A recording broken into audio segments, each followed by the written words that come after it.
Yeah, so I've been a tenant member of Redwood Housing Co-op, which is one of the co-ops in the Coin Street area of Waterloo. I don't know if people are familiar, but it's right on the edge of the River Thames, right in the centre of London. There are 4 housing co-ops there. They've been there for just over, so it was 1984 when the land was sold to a community group for £1, a nominal pound, by the GLC. And then 4 housing co-ops were built on that land alongside shops, galleries, all sorts of other things that happen there that make it a very vibrant area and attracts lots of visitors. In Waterloo alone, there are 10 housing co-ops. In London, I didn't even know this till this morning when I reread the report, there are about 200 housing co-ops in London that house over 200,000 people. So although it's a small, you know, in terms of the housing sector, it's a small sector, it's significant. So I'm happy if people have questions later to talk about what that means. I've been a member of my co-op for 10 years. I was chair for 4 years, so I've got quite a good insight into how these co-ops work. Our co-op has 97 flats, between 90 and 100 people, I think. So it's quite a significant number. So if people want to ask me things about that, I'm very happy. But the other thing, the other group that I'm part of is the London Co-operative Housing Group, which was a group that was set up about a year ago in response to the Housing and Planning Act as it was going through Parliament, and the changes that we were worried would threaten housing co-ops. And so, in fact, there was a big meeting held at Coin Street, at the Coin Street offices, the neighbourhood centre, for members of co-ops in London to talk about issues. And out of that came this small grassroots group of tenant members. And we sort of gathered together. We have connections with about 50 co-ops all over London, and we started lobbying Parliament to try and change the housing and planning bill. We've got to the point now, and you never know with these things how much is the work that you did, or there are loads of other factors, but that none of the things in the Housing Act that we thought would affect co-ops will affect co-ops now. So we are exempt. We are one of the sort of loopholes of the Housing Act, which I think is quite interesting. So for our group, what we've now started to become is more of a resource sharing group. So policies and practices that we think work, contractors, building contractors, these kind of things. But also the other thing that we're doing is trying to write a report for the London Mayor to try and get co-ops on the agenda, because it seems like there might be a window of opportunity at the moment. We have a new mayor. He has promised housing. He is writing a plan for London. He's working with bodies such as Transport for London, Network Rail, who have a lot of land, in the hope of developing over the next 3 or 4 years a lot of new housing. And we would like co-ops to be part of that solution. We believe they provide, you know, a very good, sustainable, high-quality, low-cost housing, as well as vibrant communities. So we're trying to put together this report. So I suppose, one of the things about co-ops in London is that the majority of them were set up in the 70s, 80s. And of course, the conditions have changed enormously since then.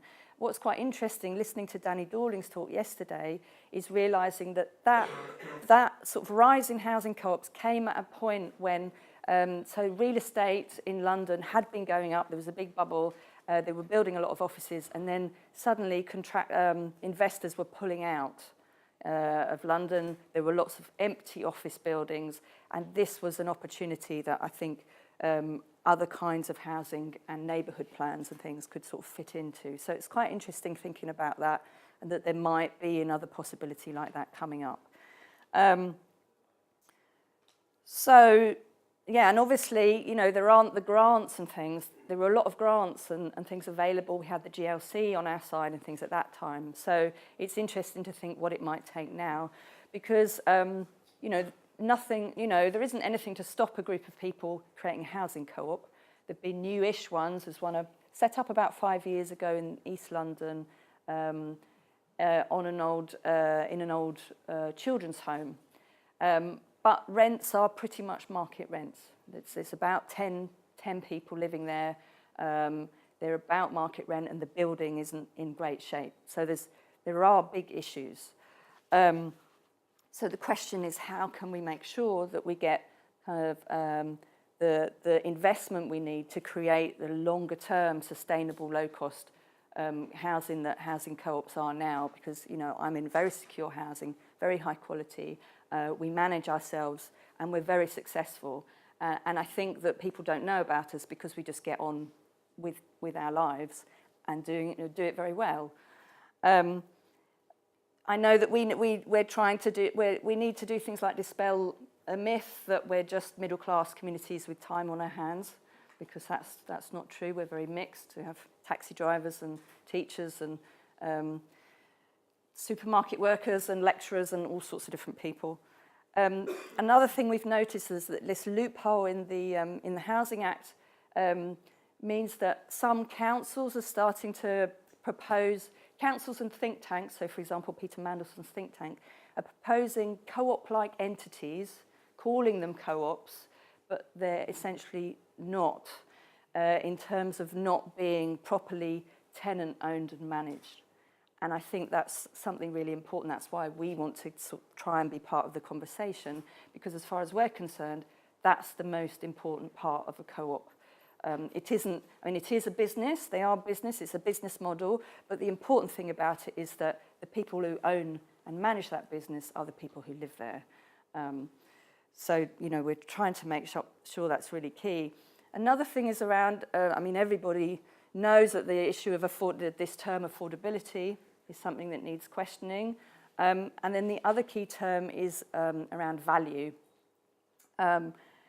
And that it seems to be very important to try and make sure that the land gets locked out of the market so that it can't be used for its asset value, and instead is used to create social value and other kinds of value.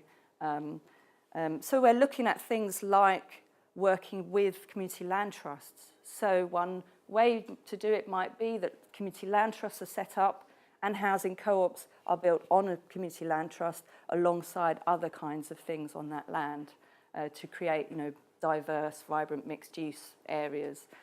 And Coin Street is kind of an example, although it's not strictly speaking a community land trust. It works in a similar way. Yeah, I've said that. So some of the challenges are that at the moment, community groups are currently at a disadvantage to large developers. So, I mean, there's things like, I can talk a bit more about, and I think Sue will be able to talk more as well, about the viability stage in the development, where large developers can set a price at what they're going to build that's higher than the price they can actually, the cost they can actually do it for, and community groups can't sort of play those kinds of games, you know. It's much harder. The new Housing Act encourages, they say they encourage custom-build developments, which is the kind of way in that community groups could use. However, there is an issue that they want to work with new groups rather than old existing groups. So that's something we need to try and challenge as well, because obviously we have a wealth of knowledge. We have people who were there from the very beginning, who set up the co-ops in the 70s and 80s.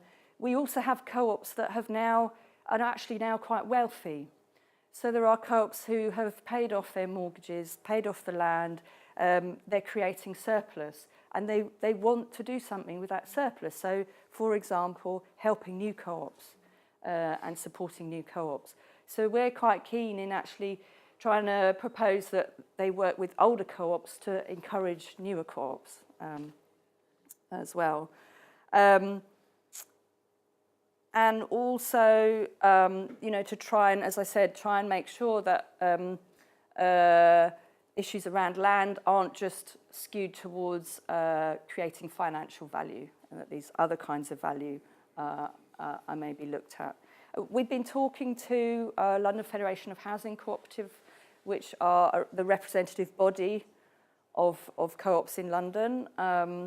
And they have ideas too, so they're proposing a sort of small schemes of 10 units, for example. They've been talking to developers.